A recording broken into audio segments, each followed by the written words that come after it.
My name's Chuck Smith. I'm with Sioux Falls Fire Rescue in the Fire Prevention Division. We're here today to talk about fire extinguisher safety and do a hands-on demonstration also. Well, let's start with how a fire extinguisher works. Basically, there's a propellant, some sort of a non-flammable gas that, on this one, which is a dry chem, which will force the powder out of the extinguisher. There's carbon dioxide, which actually just propels the gas out. Anybody understand how an extinguisher puts a fire out? Anybody got an idea? No? Basically, fire needs three things to burn. It needs heat, fuel, and oxygen. So a fire extinguisher removes one of those three components, thus a fire goes out. So if you don't have one of the three, a fire will not continue to burn. A dry powder extinguisher smothers the fire, so oxygen can't get to it, goes out. A dry chemical or a carbon dioxide extinguisher actually pushes oxygen out and displaces it with carbon dioxide, so oxygen is not there again, so it won't burn. On our side, firefighting, drag those big hoses in, we spray water. That actually cools it, takes the heat away, so that actually cools the temperature down and puts the fire out that way. So just a quick review on how they work. Basically, I'm guessing most of all your extinguishers you guys have are probably the ABC type extinguishers throughout the building. You don't have any, your computer room doesn't have any special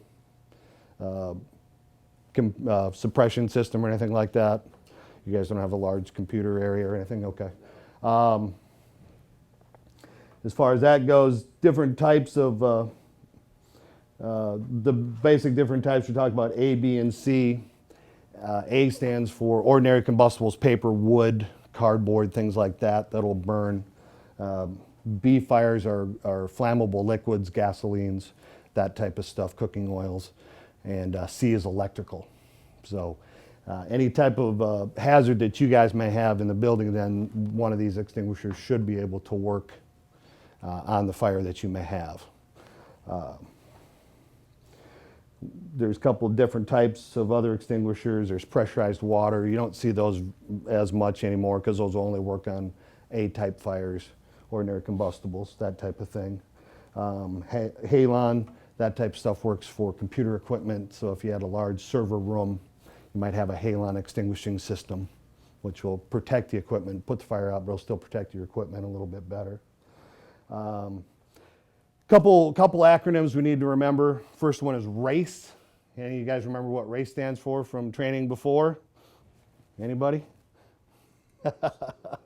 What's that? Race to the fire.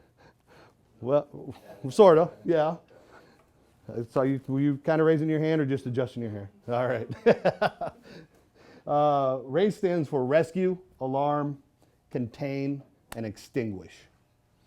So if you're in your building, maybe you come up into the classroom, you see a fire. Our obviously rescue is get anybody out who may be in the room. Alarm, have somebody call 911. Contain, use a fire extinguisher to try and contain the fire. And then E is extinguish, put it out. So the other huge acronym that everybody knows is PASS when we're using these things. Pull, aim, squeeze, and sweep. Yep. So if you happen to have a fire, you're going to grab your fire extinguisher.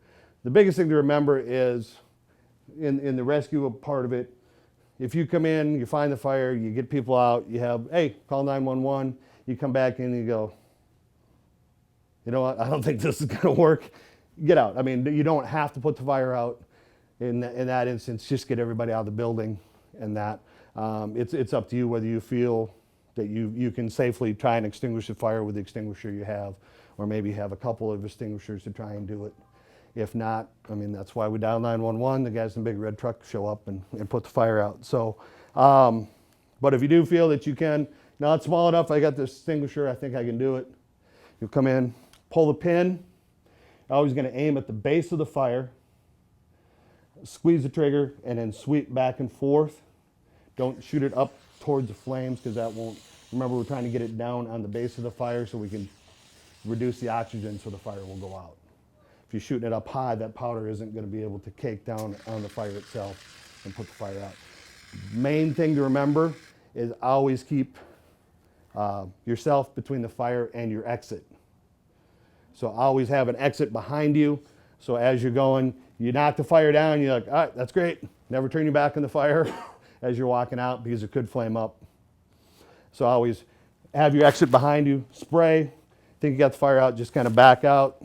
Then you kind of keep an eye on it. It's like, no, don't think you maybe hit it again. Kind of slowly back out. So always have your exit to your back where you're able to walk out, be able to back out away from the fire in case you can't get it out and you're like, well, this is done, didn't do any good. You have an escape route. So